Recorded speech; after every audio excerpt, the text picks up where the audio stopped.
So hello to everyone and welcome to the UFMG Constitutionalism Democracy Seminar Series.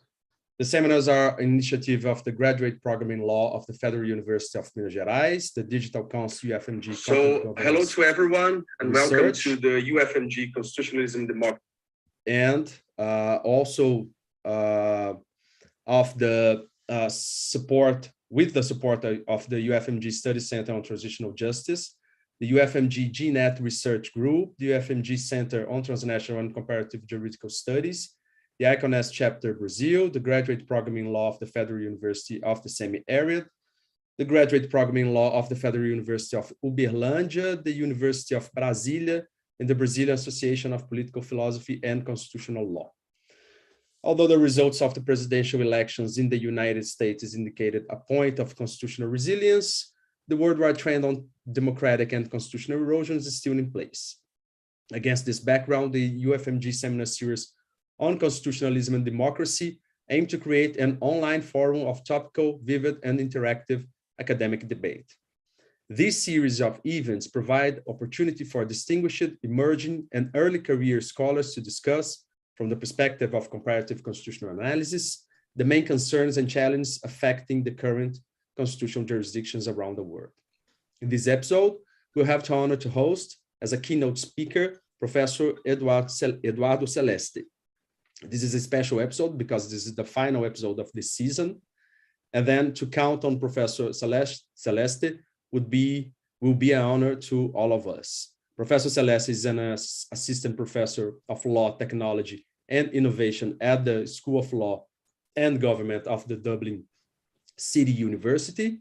He specializes in European Union and comparative digital law and policy, focusing in particular on digital rights and constitutionalism, privacy, in data protection law, and social media governance. Professor Eduardo is the program director of the Erasmus Mundus Master in Law, Data, and Artificial Intelligence, the coordinator of the Law and Tech Research Cluster of the DCU Law Research Center, and a founding member of the Digital Constitutionalism Network. He's currently the principal investigator of the project Cross-Border Data Protection Network, funded by the Irish Research Council and the UK Economic and Social Research Council, and of the project Digital Constitutionalism in Search of a Content Governance Standard, funded by Facebook Research. To act as a discussant in this panel, we are pleased to receive Professor Fabricio Polido. Professor Polido is an associate professor of international law, comparative law, and technologies at our Federal University of Minas Gerais. He received his PhD from the University of São Paulo and a master's in laws, LLM, from the Università degli Studi di Torino in Italy. He was a visiting researcher at the Max Planck Institute in Germany, at the Kent Law School, and at the Weizenbaum Institute for Connected Society and Humboldt University of Berlin. Professor Polido also takes part on the UFMG Digital Constitutionalism Research Project, funded by Facebook too. The format of the event is the following. We have a presentation by Professor Celeste on 30 minutes, comments by Professor Polido in 20 minutes, and then the following answers to the Q&A by the audience, mediated by the organizers. I would like again to thank Ulisses, Ana Luisa, Bruno, and Natasha for helping us in organizing the whole series that we are finishing this day. The videos will be available on YouTube, and we are recording the panels. If you disagree with that, please turn off your cameras. Thank you very much for the panelists and the discussant for accepting this invitation, and thank you for the audience for joining us today. Okay, Professor Eduardo, the screen is yours. Thank you so much, Emilio, and good morning or good evening, everyone. I'm so happy to see so many attendees today, and it's really like a pleasure for me to be at least virtually back in Brazil this evening, at least in Dublin, and to present actually a work that was really like at the core of my research, early research on digital constitutionalism. I've been working on this topic for the past almost 10 years, And now it's a topic of great discussion, intense discussion, not only at the European level, but also beyond. And I'm so pleased actually of this invite from the University of Minas Gerais, and I thank all the colleagues actually who have worked so hard to put together the speakers, the discussant for today's event, because actually some of the initiatives or some of the events that occurred in Brazil in the past few years were of great inspiration to me actually for my work on digital constitutionalism, especially the discussions in Brazil on the Marco Civil and most recently around the topic of social media regulation.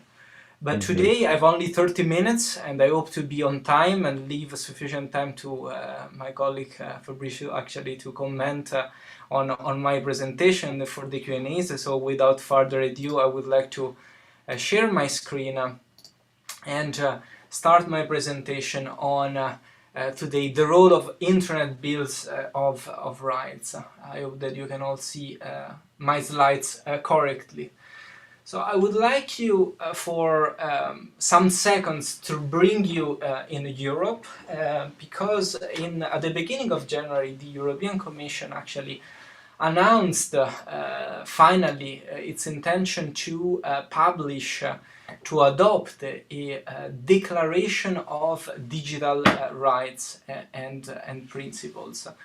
So this was actually an announcement that followed a series of commitments that the European Commission took earlier in the beginning of 2021 when the Commission actually announced its new what was called the Digital Compass, its new digital strategy. So the intention of the Commission was for the first time actually to publish a document collecting the ideals, the principles of digital constitutionalism, if you want, in Europe. And now this document should be adopted theoretically by summer 2022 solemnly by the European Parliament, the Council, and the European Commission. So I started actually from this brief reference to this declaration because actually it's not the first time in reality that the European Commission is trying to propose something similar. Indeed, already in 2012, the European Commission put together a document that was called the Code of EU Online Rights. That was a sort of like a patchwork, a document where the European Commission tried to collect a series of provisions, doing a sort of like a copy and paste from different directives, regulations, so different pieces of EU legislation. But most interestingly, now in this new document, the European Commission is trying to re-articulate principles, rights of contemporary constitutionalism in a way that can address or better speak the actors of the digital society. And I think that this is particularly telling. This might even resonate to you because I know that in Brazil you have a strong tradition. In any case, at least the story of the Marco Civil witnesses strong interest in the topic of digital rights and in their articulation as well. However, what we can observe is that in reality, this initiative of the European Commission doesn't represent a novelty. Indeed, part of my early work indeed consisted in an empirical study of declarations, charters, more generally documents trying to articulate rights and principles for the digital society.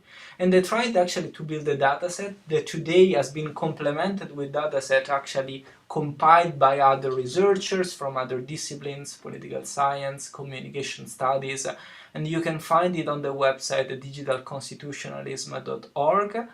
And in that dataset you can see we've counted more than 200 documents, broadly speaking, like charters, declarations, what the scholarship has generally called the Internet Bills of Rights. So this is the term that I've used in the title of my presentation, that I will use tonight to generally denote and to refer to this really like varied category of text. And just to provide you with an idea of the content of my presentation, so what I would like to do is actually to start from sort of like a contextualization of the emergence of this text. And I will try to explain that actually they followed a specific academic model. So I'll try to explain what these different academic models were at the origin, and which specific model, in my opinion, actually inspired the emergence of Internet Bills of Rights. And I will explain that, in my opinion, these instruments, these documents today are part of a broader phenomenon, what from a political scientist perspective might be defined a movement, what we lawyers might define more like a process that is related to this new concept, which is digital constitutionalism. And I will try to explain what I intend with the concept of digital constitutionalism. Then in the second part of my presentation, I will try to explain what is the role of the Internet Bills of Rights from a constitutional perspective, because so far I've mentioned only this declaration from the European Commission or the Brazilian example of the Marco Civil. However, most of these documents, we have to be clear about this, are not legally binding. They are documents adopted by civil society groups, single academics, and so on. So from a legal perspective, a crucial question that we have is what is their added value? What is their utility? Why are these documents being adopted? And I will try to explain that these documents indeed might be helpful as a sort of like health test for our own traditional constitutional instruments. And in the final part of my presentation, I'll try to sketch some findings of my empirical research on this text and explain what is the message, the new potential message that these documents globally, generally, are conveying. So let me start very briefly by offering you a sort of like a panorama of the different models of the digital constitution. The idea of a digital constitution is not new. We are talking so much about digital constitution, a constitution for the internet today, but in reality, this model, this idea was already present in works of legal scholars many years ago. However, with a different articulation. So one model, of course, I'm simplifying it just to provide some categories, is what I would define the model of projecting national or existing constitutional instruments in the internet, what I've called here the Lasik Model. You probably remember Lawrence Lasik, one of the most famous American constitutional scholar. He published a book, Code, then revised, Code 2.0, essentially conveying this idea that one of the ways of regulating the internet is through its own architecture, through its own code. And indeed, one of the functions of constitutional law, and in his book actually, Lasik, of course, was writing from an American perspective, and he was referring to the American Constitution. He essentially argued that we need to incorporate, we need to instill the principles of the American Constitution into the code of the internet. So we see this movement of projecting, injecting almost constitutional principles from constitutions into the code of the internet.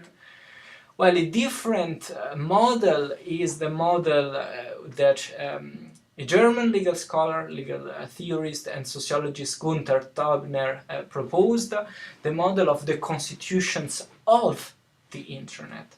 So here we are not injecting external constitutional values into the internet architecture, but we are essentially witnessing a sort of like a mushrooming phenomenon of emergence of what Teubner calls civil constitutions, so a series of constitutional principles directly among the actors of the digital society. So today we might think of, I don't know, constitutions of specific social media platforms.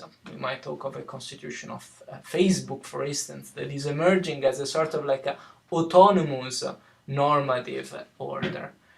And the third model is the model which here I've called the Rudotta model. Stefano Rudotta was a late Italian legal scholar, a civil law scholar that then worked also so much in the field of data protection and privacy. And Rudotta actually was one of the early champions of the idea of writing a charter of rights for the internet. So here is an idea, once again, not new, of essentially utilizing the old instrument of the Charter of Rights, an old instrument that was, dates back from probably the 18th century, of this Declaration of Rights, but for the internet age. The aim was then to re-articulate rights and principles for the internet age. And what I argue is that essentially this last model, the Rudotta's model, is the one that probably influenced or inspired, even maybe like not in a direct way, the emergence of these internet bills of rights, which, as I said, they are, most of them, not only non-legally binding, but their peculiarity is that most of them emerge outside institutionalized processes. So even if you think to the story of the Marco Civil itself, of course it was enacted as a law in Brazil, but you will probably correct me if I'm wrong, there was a phase of intense discussion actually before, and where essentially a societal input was also sought and so on. And what I argue is that this body of documents, they embody a component, at least one single component, of what I would call the digital constitutionalism movement. So this movement is characterized by multi-level and transnational nature, so it's not confined to one specific nation. It involves both national and supranational actors. We've mentioned, of course, Brazil, the European Union, but also private and public actors. So it also involves private actors, and this is, in my opinion, extremely interesting. And now, I think that this seminar is a living evidence of this.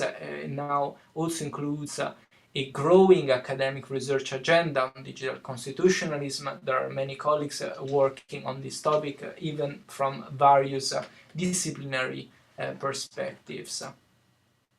But my work try to shed some clarity on the use of two terms. I tried actually to look at the scholarship on the term constitutionalism, and I actually found that this term was used almost interchangeably with another term, which is the concept of constitutionalization. So I tried to propose actually my own idea. I think that indeed these two concepts are different.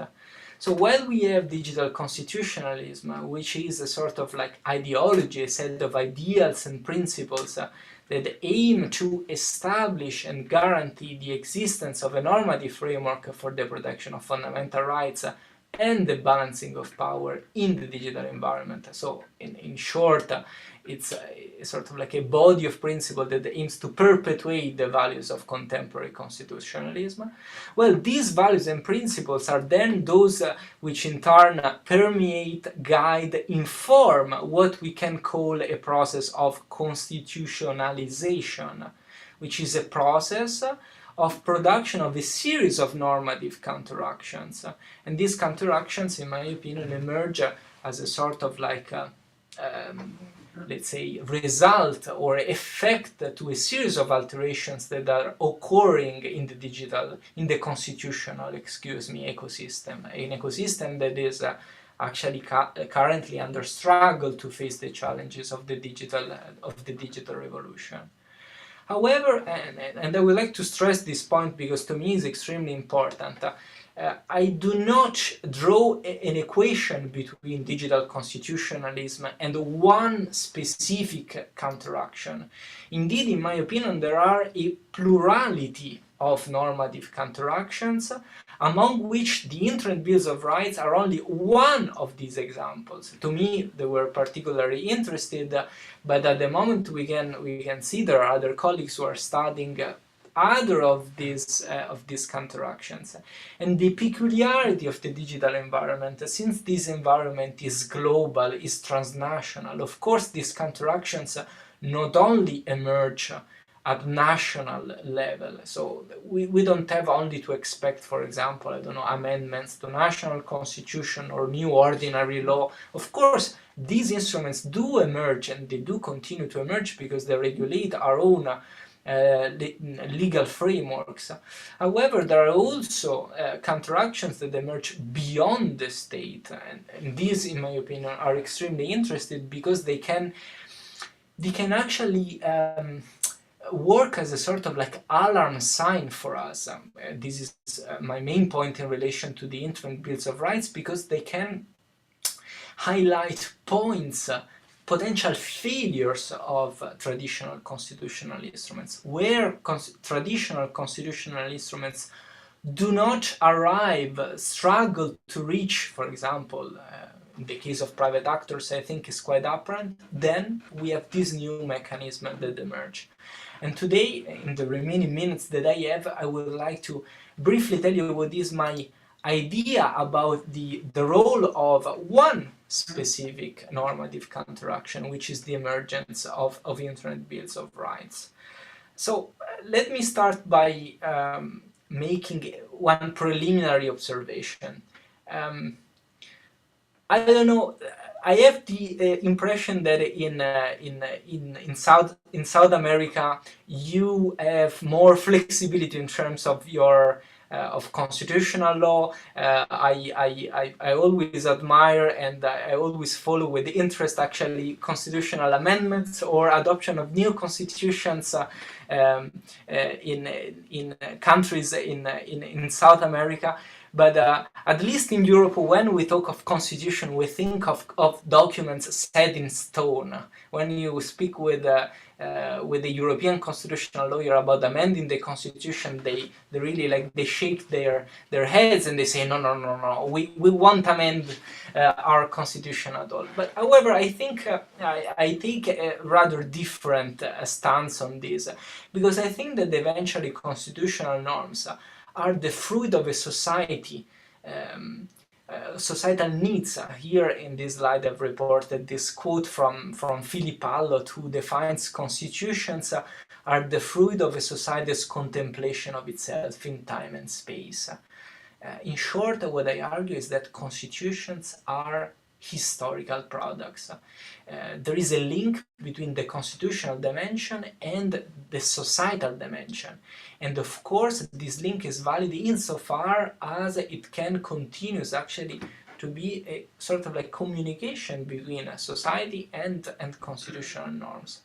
And from this point of view, from this perspective, I start to argue that Internet Bills of Rights, these documents, most of which are issued by civil society actors, might indeed be read as a sort of like a litmus test. So the litmus test, the one that is used in chemistry, to measure the pH of a specific liquid.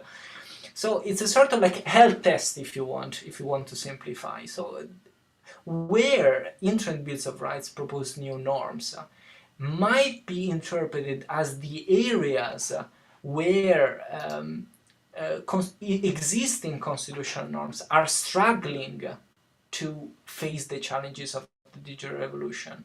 These might be areas that are particularly under threat. There might be in need of clarification, or areas where new needs are emerging. And so this is why I think, and I've tried actually to convey this message in my works, that by reading these documents might be extremely helpful to understand the health status of our constitutional norms.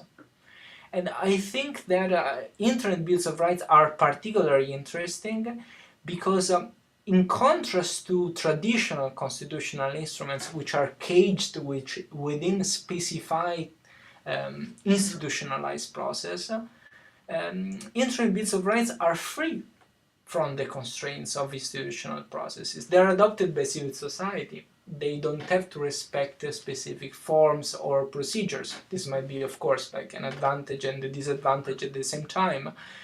But let's see the glass half full. Their non-binding legal value might foster their capability of innovating, of being experimentalist.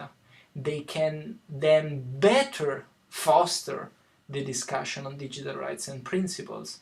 And I think that these might eventually play as an important tool of conceptual stimulation. So they might be used, of course, for advocacy purpose, to say, okay, here we need some intervention.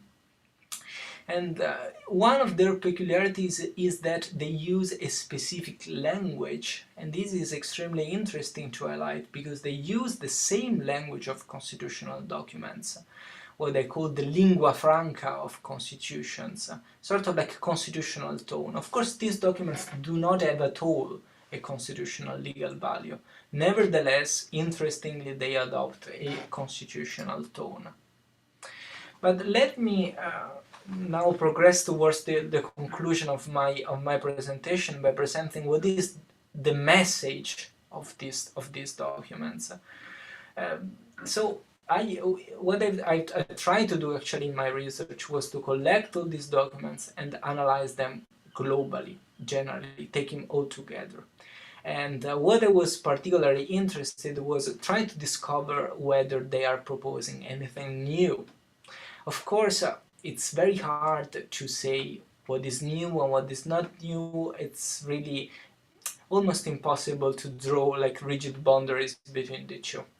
But what we can say is that, first of all, these Internet Bills of Rights, globally taken, they do not aim to subvert the DNA of contemporary constitutionalism.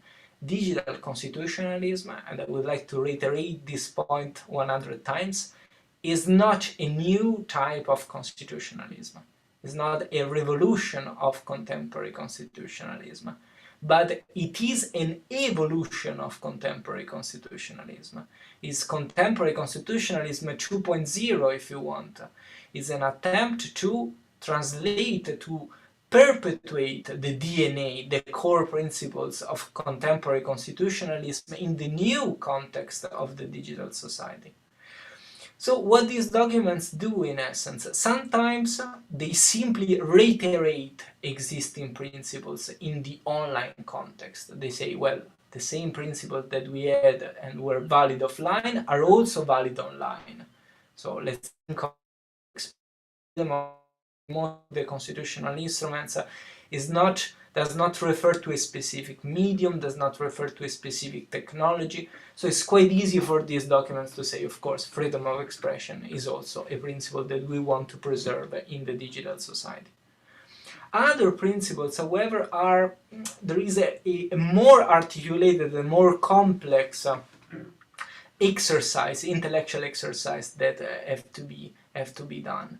So it's an exercise that I've defined of generalization and respecification.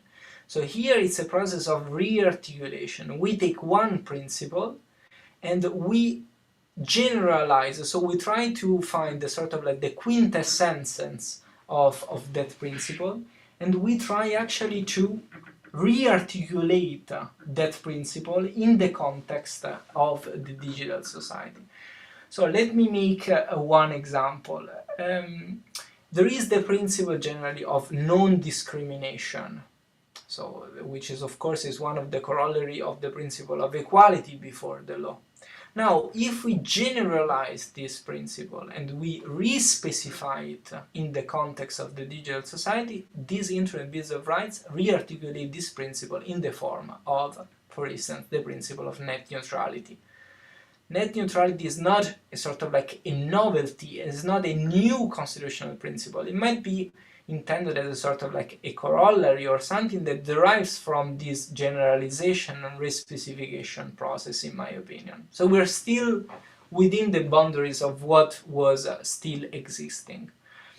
However, what is interesting is that, well, these Internet Bills of Rights, in my opinion, also promote what we might define as slightly newer rights. I'll start from the example of data protection, and you might laugh and think, well, this is not a new right, but from a constitutional perspective, indeed, at least from a European perspective, if you look at our constitutional charters, if you look at the European Convention of Human Rights, a right to data protection does not exist, or better, is not explicitly mentioned.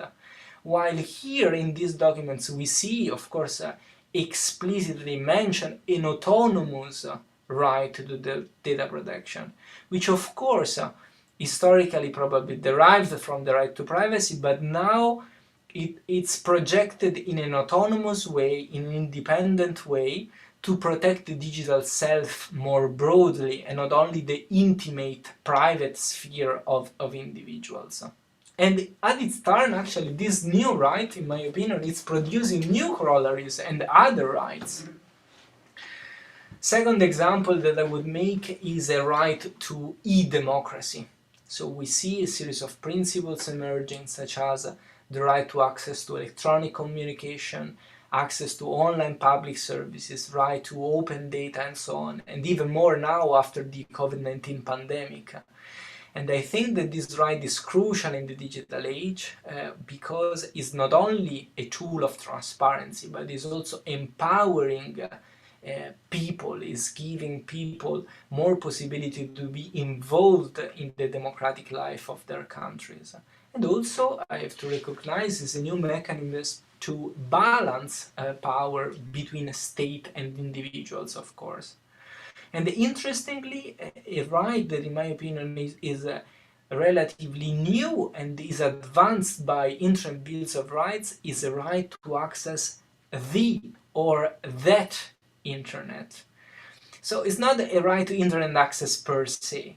It's a right, so it's not simply the right to connectivity or to overcome the digital divide, but it's more the emergence of a conception of a digital public forum with specific governance settings and specific responsibilities of its actors.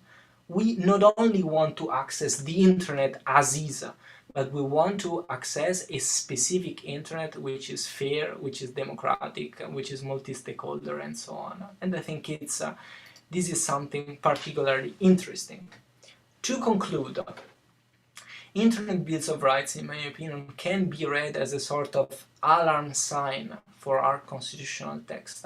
And in particular, they might denote areas that are characterized, if I were a doctor, I would say, of a status of constitutional anemia. So we have no longer sort of like blood circulating in the veins of some of our constitutional principles. So we see really like some of the lymph of our constitutional norms that is no longer running in these veins, and we need actually to refresh and to eliminate all the potential obstruction for this blood to circulate in this vein that are running in the digital society. And in my opinion, the future success of digital constitutionalism will depend on its capability of crafting future-proof constitutional norms. We need norms that are general and at the same time clear, that are able to guide and speak to the actors of the digital societies. And to conclude, what I think that especially the story of these Internet Bills of Rights tell us that all stakeholders, even civil society actors, are invited to contribute, and I think it's definitely a time that we all participate in this process. But before I say thank you for your attention, of course, we have the page for the blatant self-promotion of our academic works, as all good academics do. So if you are interested, of course, in this topic, there is a forthcoming book, hopefully will be published open access in September, but in the meantime, of course, if you're interested in this topic, I would be very happy actually to circulate a copy to you, and it's titled Digital Constitutionalism, the Role of Internet Bills of Rights. And for those of you who are also interested in this topic, I'm happy also to say that a Brazilian colleague very kindly accepted to translate actually my article on digital constitutionalism, which has now appeared in a Brazilian legal journal in Portuguese. So if you want to see the Portuguese version, this is also available. And with that, I will stop, and I look forward to your comments. Thank you very much for your attention. Thank you so much, Professor Eduardo, for such a detailed and rich presentation on digital constitutionalism. I think that we have one more reason for having you today here, which is the launch of your book that is forthcoming. So congrats on that too. I will ask Fabrício to do his comments, and then we'll have the opportunity for Q&A. Please, Professor Fabrício, and thank you again for joining us today in this event. Thank you, Emilio. I'm very glad to hear Eduardo and his insightful thoughts about the topic on digital constitutionalism. Eduardo, in the last years, Emilio and I engaged in a also interdisciplinary project within legal studies and outside legal studies to deal with the main issues following the challenges posed by, digital movement in Brazil. And also, of course, this has absolutely to do with the emergence of Marco Civil da Internet as one very important piece of legislation in comparative digital legal studies, if we can say that. And of course, when we were rediscovering the main issues posed by Marco Civil within the traditional constitutional tools, and then I'm quoting here what you mentioned also in your previous articles, and I had the opportunity to be very engaged with the literature. Emilio and I were conducting a review of the theoretical framework for digital constitutionalism to use those references in the literature review in one of our last papers, tackling some issues related to the electoral system in Brazil, particularly with the advent of the elections in October 2022. So what I can comment as a preliminary remark is that we are very streamlined, I would say fine-tuned with your readings and also with your theoretical work, which is very important. And that's why those kind of seminars, research seminars, are so important for us in this sense. And as I also took the account when I was reading your articles and also to comment on your presentation, that the main challenges posed by the digital movement, as I say, I prefer to say emerging digital challenges, and that the fact that the legislator and also lawmaking process and also the work of courts are somehow confronted with the challenges posed by technologies, and also the way how in most cases those traditional constitutional tools that are at the disposals of the courts and also the legislators usually do not follow the same velocity, speed, and also the main specific claims from the tech stakeholders, as we know. and why this is very important in the case of Brazil, particularly with the forthcoming elections, is the fact that most of the I would say the political and also electoral system and context in Brazil is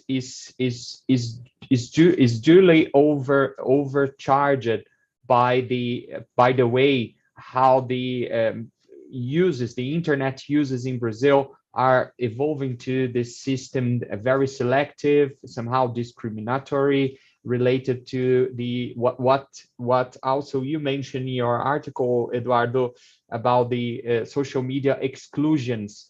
In social media exclusions are perhaps one of the most troublesome issues that we can already red flagged in the case of Brazilian constitutions for the forthcoming elections, and of course this has been so. Another aspect which I would like to remark, so thinking about the traditional constitutional tools, and then thinking about the roles of courts in Brazil. Now I'm talking about the role of courts in digging and also unfolding what the digital constitutionalism has to teach and tell us. And so in the last years in Brazil, perhaps for also, I would guess that there are two intuitive reasons why Brazilian courts started engaging in a discussion intertwining law and technologies, digital constitutionalism, and constitution.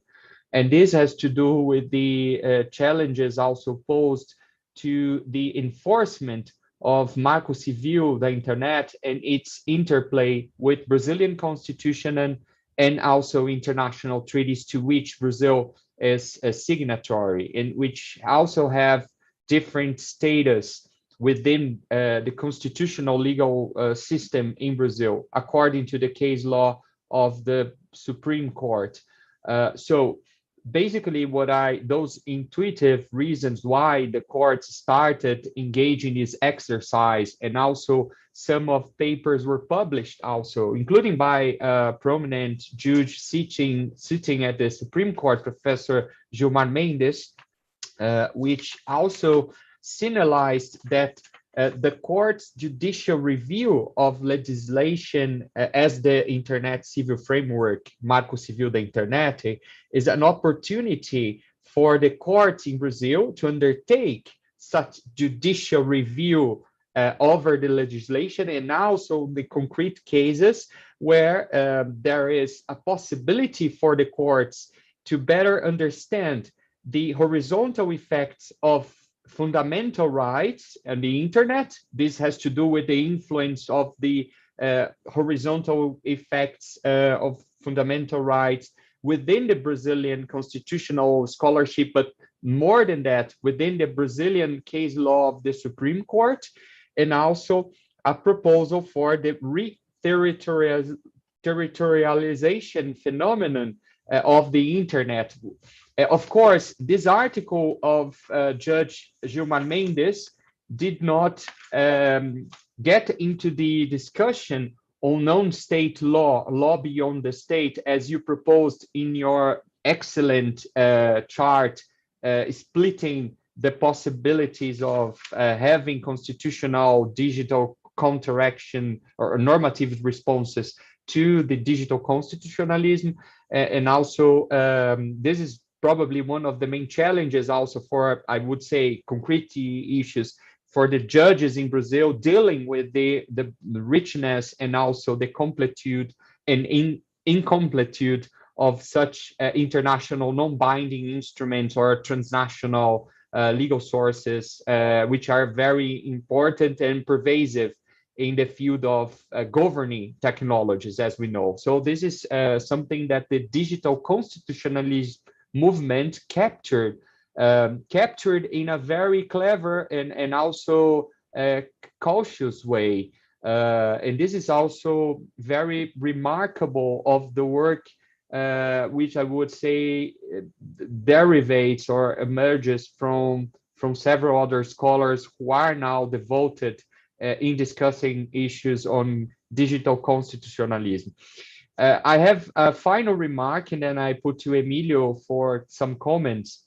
And I was very curious about your opinion, and also from the theoretical point of view regarding these main rights, new rights that you described in your last slides. And I think that is a very useful tool to understand how digital constitutionalism can contribute to I would say a more oriented view on fundamental rights online, which is something very also very discussed in the international legal studies and also international scholarship.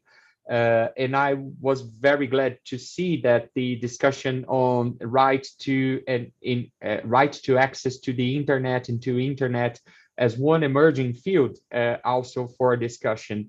And I totally agree that the discussion on those topics cannot be constrained to issues on digital inclusion and others with the knots and widths movements, but I totally also understand that in order to gather into particular thinking the digital environment, and particular thinking in a very important contribution given also by the Italian scholarship in this field, as it was with the Professor Rudotta in the past, that a charter of rights to the internet would also be permeable, would also be open enough to engage with normative concerns, or if you prefer, normative or legal policies related to the digital exclusion,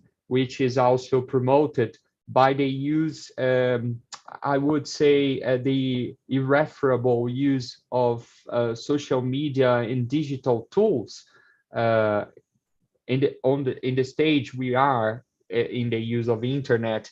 And secondly, also because of the lesser degree of digital literacy that also follows most of what would be digital citizens and also digital subjects. If we can perhaps somehow understand how the different labels that we can give to subjects and citizens, internet users, clients, consumers, whatever, but what we have in this perspective. And during my readings on the topic related to digital vulnerabilities and digital exclusions, I was very touched by this perspective of recentering also the subject perspective, and also putting the digital subject also to the center of technologies.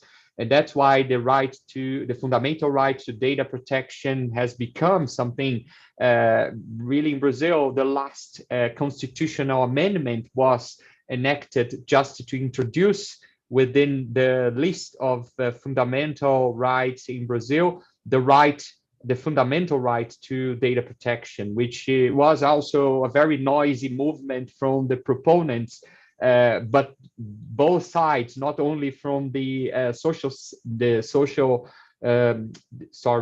civil society organizations, but also main industry associations, in order to give the possibility, also the right of fundamental right to data protection in Brazil, to be reviewed by the courts, and also a constitutional court as the Supreme Court in Brazil. And that's why it's important, because digital literacy and the digital subject also putting to the center will enable a very, I would say, sophisticated discussion on how fundamental rights could be exercised by digital citizens integrated to the digital knowledge related to digital tools.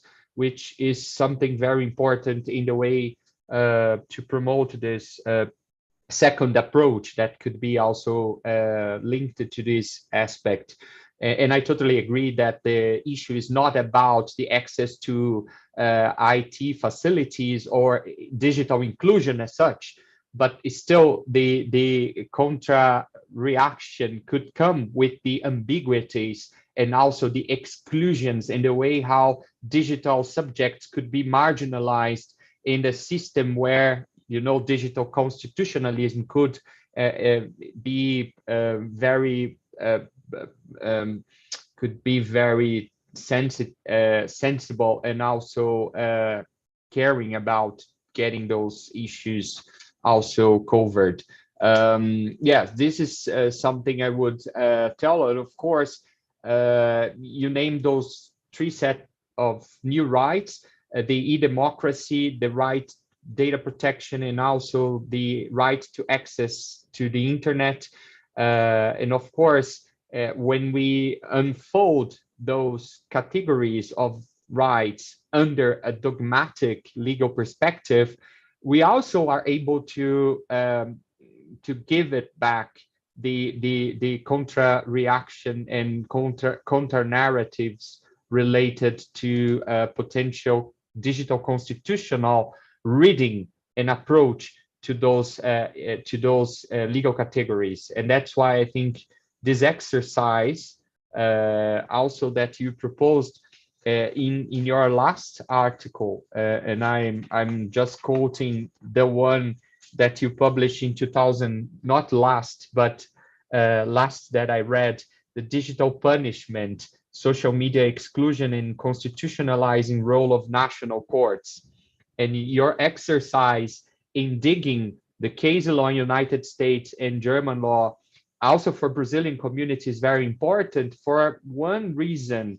The reason that main Brazilian courts, particularly the higher courts, and I'm talking about the Brazilian Superior or High Court of Justice, which is similar to the BGH in Germany, or the Corte de Cassazione in Italy, and also the constitutional, the Supreme Court in Brazil, STF. So it's a very important piece of research that you brought to us in perspective. So also to describe the inconsistencies of many decisions that were rendered in those courts, and also gave me the opportunity to rewrite about this transatlantic dialogue in the field of content moderation and social media related cases before the courts in US and Germany, because here in Brazil, also judges are very influenced by plain and very automatic transposal of decisionist models, which I always point as also a red flag as a main issue, because this has to do with what in comparative law one should say legal transplant and not a legal irritant, as you mentioned, as Gunther Teubner also proposed before, because some systems, they borrow models, decisional models, or also legal experiments in order to introduce in their laws. And so if we are able, what I'm telling is, if we are able to put digital constitutionalism in a global perspective and not like EU and intra-regional, intra-community perspective, I believe that also those dialogues engaging, for example, with case law and also lawmaking, or perhaps also in the designing of public policies related with digital constitutionalism, we will be able to get a more legitimate approach in terms of what we had in Brazil. Sorry if I took long, but I had to comment on those issues, and also to say, Eduardo, that your work is very inspirational, aspirational, and also very enlightful to us at UFMG, our research group, and also I'm glad that we had the opportunity to get you here as well. And all the time I'm exchanging with academic peers within Brazil and outside Brazil, and I'm talking about outside of Brazil. That's very important to have this horizontal dialogue, and also the way how we are not simply copying and pasting models as in the past was because of the colonization and also the influence of European continental law in Brazilian legal system, but also to engaging in this very important exercise, which is so important nowadays. And it's very, very glad that we had the opportunity to meet. And also, Emilio, please feel free to comment on anything, or we give the room to the others to comment. Thank you so much, Fabrício. Before I make any question or comment, I would like to give the opportunity for Eduardo to address some of the comments and questions Fabrício made. Eduardo. Thank you so much, Emilio, and thank you so much, Fabrício, for your very kind words. I think that we are mutually influenced. I also constantly monitor the developments in Brazil, and I confess that I'm quite envious, as I said before the start of this meeting, very informally to you, because you are Brazil over the past few years has really been the cradle of so many kind of like innovations from a legal point of view in the digital field, and I think it's extremely important to monitor, to study, to analyze what is going on. And I would like to pick up on your last point, because I love the fact that you said digital constitutionalism should be studied in a global sort of like context, and this was indeed actually the aim of my early research, to go beyond sort of like national or even like regional boundaries. I think that, I mean, this is a perfectly legitimate type of research that has to be done to study how digital constitutionalism is promoting an evolution of constitutional norms at national and constitutional level. However, I do think that today we live in a transnational global environment. Of course, I mean, I'm not how, for example, the Brazilian judiciary is influenced by decisions or by discussions taking places in other kind of the world, in other parts of the world.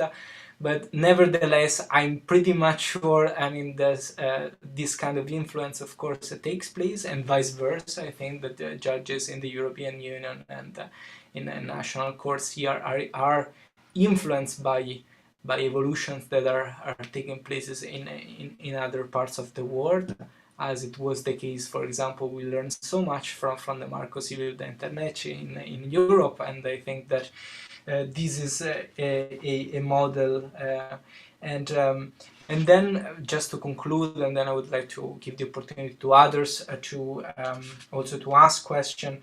I think that I really would like to second your point about the different speed of constitutional instruments at the moment. I do believe that today we can speak of a sort of like constitutional conglomerate of norms, where we have the state dimension and the dimension beyond the state. The speed is an essential factor, and in my opinion, it's not a coincidence that in Brazil the judiciary is so active in the context of the digital society, because of course, in contrast to other judiciaries in other jurisdictions, the Brazilian judiciary, at least this is my understanding, as a so strong, also I would say almost political power in sort of like steering the almost the legislative scene as well. And this tension that you are currently studying between social media regulation, electoral campaigns, and now with the background of the forthcoming electoral campaigns in Brazil, I think is the perfect field of study and of test of these norms. Of course, there might be some sort of like shortcomings or failures of norms, but this might be the perfect ground actually to test and to innovate and to introduce then and to make our norms more robust actually in the context of the digital society. Yes, and I just can tell you that in this last experience with Emilio and I, when we wrote about the role of the Brazilian electoral or high electoral court for the 2022 election, would also to see on those alternative models coming from digital constitutionalism, in a way also to give the electoral court the power to exercise its advisory powers under the Brazilian legal system and constitution, in order to adjust the areas, the gray areas, where the enforcement of the Electoral Act by the electoral courts in Brazil would also give the chance or opportunity for the superior or high electoral court to cover and fill the gaps where those issues would arise, particularly because the electoral system in Brazil relies on these different aspects related to the coming into force of the law, the new amendments of the law that comes with the time frame where the elections will take place, and the time where the law could be enforced. In the case of Brazil, it creates a sort of patchwork of decisions also, and also legal provisions dealing with the election, with the elections and electoral related behaviors by the candidates, by the politicians with mandate, the representatives, and then it also gives room for the platforms to interfere with this environment, where the platforms would publish their new and also under review rules on content moderation. And also some of those rules will somehow be confronted also with the electoral rules in Brazil, the ongoing and electoral rules in force in Brazil. So there's also frictions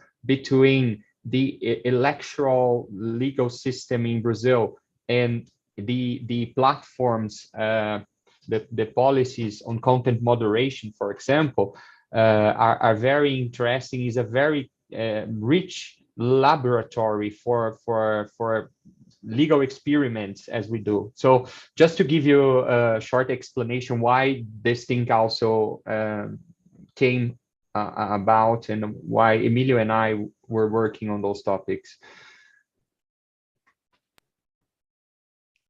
Thank you, Fabrício and Eduardo. I have just a small and a quick question, but if anyone in the audience want to make any question, please use the raise your hands using the Zoom tool, or if you want to type something in the chat, you can also do that. We already have someone, Lucas, to make a question. I would just ask you, Eduardo, if you could please give us, for all of us, this is important, not just for our Brazilian audience, but I think from a comparative perspective or point of view, if you could just give a glimpse for us of how those countries in Europe are dealing, both using legislation or constitutional instruments to address the problem of how disinformation or misinformation affects electoral processes. This is the main concern for us this year in Brazil. Our electoral superior court, as Fabrício just mentioned, recognized that in 2018 this was a huge problem, although it preferred to use let's say a kind of much more like a just a ruling for creating or indicating that it would be more severe this year, but it hasn't been 2018, and we have all the consequence of that. So concerning this, let's say, kind of general wave of democratic backsliding in the whole world, how do you think digital constitutionalism has a role on that? And we can collect probably 2 more questions and then go back to Eduardo. Please, Lucas, if you want to do your question. Hi, thank you. Thank you, Professor. Thank you, Professor Eduardo Celeste, as well, for your wonderful presentation. I'm gonna ask you a couple of questions a bit more theoretical. Basically, I understand that you're using a Tognorian perspective of societal constitutionalism, but sometimes it seems that the concept of digital constitutionalism from also Nicholas Husserl attempts to conflate constitutionalism with the idea of the rule of law and human rights. And coming from a more critical perspective of constitutional theory, I wonder what is the role of the political in this concept of digital constitutionalism. And I think that this is really crucial when we're trying to understand how this transnational legal framework intersects with regional necessities. So digital constitutionalism in Brazil might be super focused on disinformation and content moderation, and that's why it ties so much with social media platforms and their governance. But in the US, in the EU, perhaps, I mean, before this new declaration, it was much more tied to market perspectives and to development of the internet itself. So maintaining Teubner as a beginning, a platform, Teubner uses when he rearticulates and regeneralizes democracy, he uses a different perspective of how democracy is important in transnational legal regimes, in terms of legitimacy, in terms of efficiency. And that's quite different from what you presented as an e-democracy, which is a very liberal perspective of democracy. So I wonder how the research agenda, because of course I'm not a political activist, although I go into the IGF meetings every year. But as a research agenda, do you think that we can claim a political perspective, or sort of surpass what Martin Laughlin critiques of Gunther Teubner, in the sense that constitutionalization is just norms without a political legitimation? Do you think we can surpass this in terms of the concept of digital constitutionalism? Thank you so much for your presentation, and that's my question. I'm sorry it's very deep and theoretical, but well, I would love to hear it a bit from you. Okay, please, Eduardo, since we don't have anyone with a hand raised. Thank you so much. I was also reading a direct message here. Yes, with the question.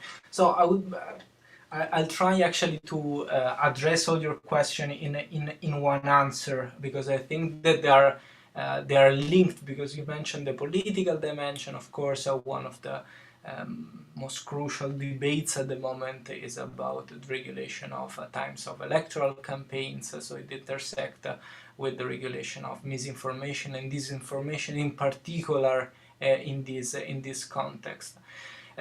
What we can say is that from a sort of like a comparative perspective, we can observe really like a variety, if not a patchwork, of different solutions at European level. There has not been a sort of like a bold, unique, single response at the level of the European Union, or at least there has been, but a peculiar one. You've probably heard about this attempt of getting sort of like big tech firms, social media firms on board with what has been defined as sort of like a soft law code of conduct.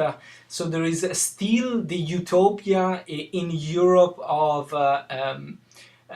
trying to get a positive response from social media company in regulating. There is still the utopia that digital literacy is something that we should greatly invest on, and that these will sort of like magically regulate the situation. So I'm not a super expert of the Brazilian situation, but at least from discussions that I had with colleagues, I had the impression that regulation of misinformation, disinformation, the role of the judiciary in Brazil, what you have defined this sort of like as judging their sort of like electoral capacity, it's much more interventionist than what sort of like took place in Europe. What is extremely interesting and I want actually to point the direction for those of you who are interested in this field, will be two legislative novelties that will be introduced soon in the sort of like what I would define the Anglo-Saxon world of Ireland and the UK, because at the moment two bills have been discussed in the sort of like what are defined in the broader area of like online safety, which do include the provisions which are highly debated at the moment, also on the fight against misinformation and disinformation, but not only in the context of electoral campaigns. So this is also maybe like another distinction that we can highlight, is the difference between regulating this phenomenon in general or regulating these issues specifically in the context of electoral campaigns. The other, in relation to the other question that Lucas asked, so this is the $1 million question of digital constitutionalism, its relationship with the concept of democracy and politics. I remember that, as you have understood, I'm a fan of Gunther Teubner. I like starting from his works. However, I try also to, of course, reinterpret his theories in my works. There is a passage that I love quoting, where he stresses the distinction between, and he uses two French expressions, between la politique and les politiques. So between what is like related to the political dimension and what is the politics. So, and this is interesting because if we look at what is going on in Brazil, I think that politics is really much connected to the dimension of digital constitutionalism, because I think there is an apparent fight between political power and the judiciary, also in a sort of like a political capacity.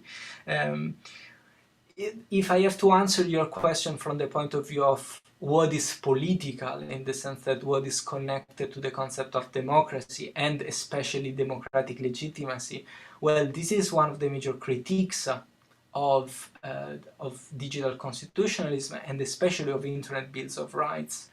If you think that most of these documents have been adopted, promoted simply by groups of civil society actors, and this is why also in my works, I didn't actually focus only on specific instruments, but I try actually to read them as a group.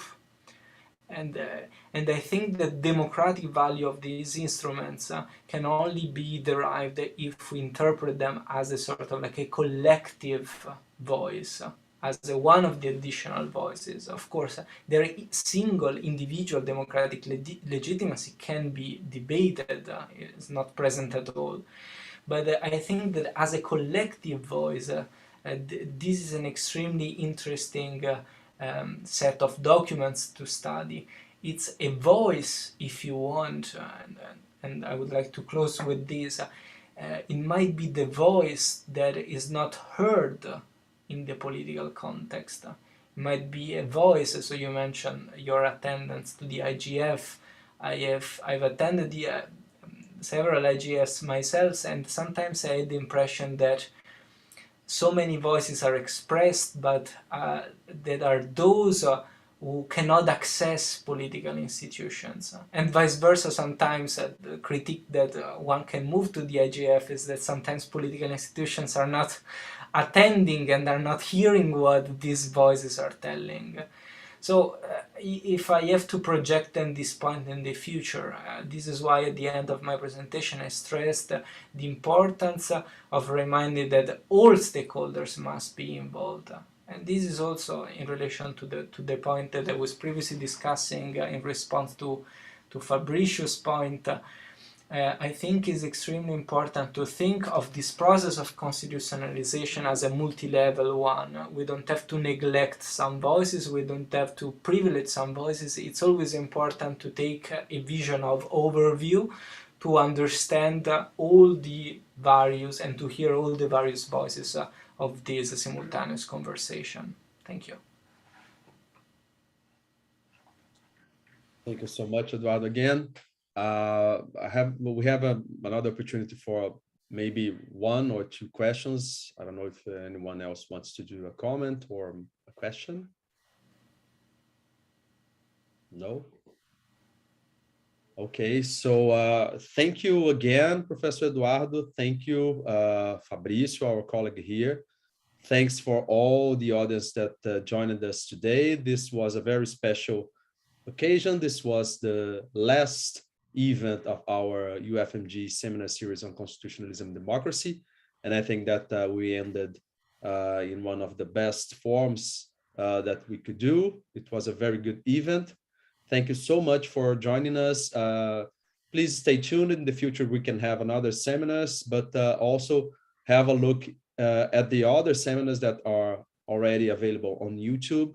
Thank you so much, Professor Eduardo. Thank you so much, Professor Fabrício.